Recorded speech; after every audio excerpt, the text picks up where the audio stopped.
Hello అండి, welcome to my channel. ఎక్కువగా చేత్తో రుద్దే పని లేకుండా వెండి వస్తువులు ఈజీగా తెల్లగా మెరిసిపోతాయనేసి నేనైతే ఒక లిక్విడ్ అయితే ఆర్డర్ చేశాను.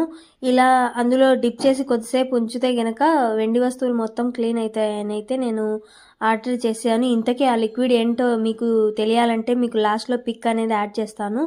సో ఈ లిక్విడ్ వల్ల బాగా తెల్లగా షైన్ అయితే అయ్యాయి, కానీ చేతులు మంట పుట్టాయి. ఇంకా స్మెల్ అయితే చాలా వరస్ట్‌గా ఉందండి.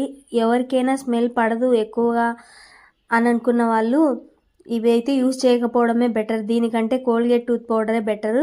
షైన్ అయ్యాయి, కానీ ఒక కుంకుమ భరణకైతే లోపల బ్లాక్‌నెస్ అయితే పూర్తిగా అయితే పోలేదు. ఇదైతే నా రివ్యూ అండి. వీడియో గనుక నచ్చితే మీకు లైక్ చేయండి, షేర్ చేయండి, సబ్స్క్రైబ్ చేసుకోండి. Thank you for watching. లాస్ట్లో పిక్ యాడ్ చేస్తాను చూడండి. దీని నేమ్ వచ్చేసి సిల్వర్ డిప్. ఇది మీషోలో 170 రూపీస్కి అవైలబుల్గా ఉంది. ఎంఆర్పి వచ్చేసి 250 అండి.